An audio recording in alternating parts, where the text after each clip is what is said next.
রাজনৈতিক দলের নির্বাচনের দাবি সুকৌশলে অপরাধে গণ্য হচ্ছে বলে অভিযোগ করেছেন বিএনপির ভারপ্রাপ্ত চেয়ারম্যান তারেক রহমান।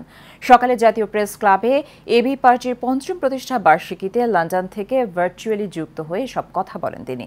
তারেক রহমান বলেন, রাজনৈতিক দলকে অবজ্ঞা করে বিরাজনীতিকরণে গণতন্ত্র হুমকিতে পড়বে। আরও জানাচ্ছেন শরীফুল ইসলাম।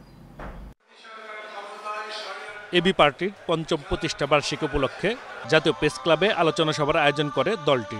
অনুষ্ঠানে লন্ডন থেকে ভার্চুয়ালি যুক্ত হয়ে বিএনপির ভারপ্রাপ্ত চেয়ারম্যান তারেক রহমান বলেন, সংস্কার নিয়ে অন্তর্বর্তী সরকারের কালক্ষেপণে জনমনে সংশয় সৃষ্টি হয়েছে।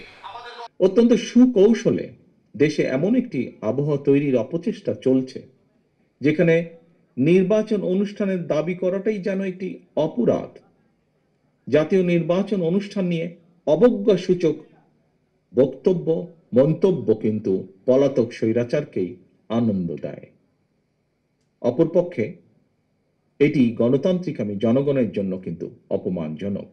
দেশের প্রতিটি রাজনৈতিক দল সংস্কারের পক্ষে, তারপরেও সংস্কার নিয়ে অন্তর্বর্তীকালীন সরকার কেন এত সময় ক্ষেপণ করছেন, এ নিয়েও জনগণের মনে ধীরে ধীরে প্রশ্ন বেড়েই চলেছে।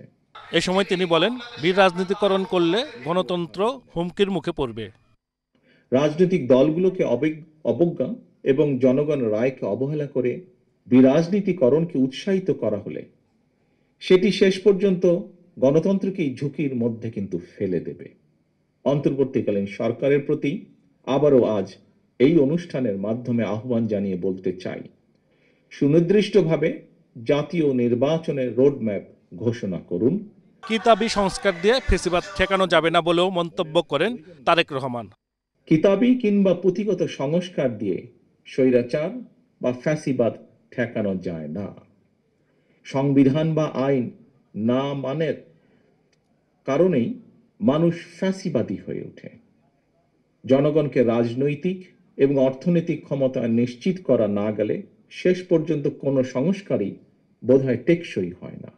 অন্তর্বর্তী সরকার আওয়ামী লীগের বিচার না করলেও পরবর্তী গণতান্ত্রিক সরকার বিচার করবে বলেও জানান বিএনপির ভারপ্রাপ্ত চেয়ারম্যান। দেশের স্বার্থের প্রশ্নে বাংলাদেশের পক্ষের প্রত্যেকটি রাজনৈতিক দলের অবস্থান এক এবং অভিন্ন। Shariful Islam, Asian television, Dhaka.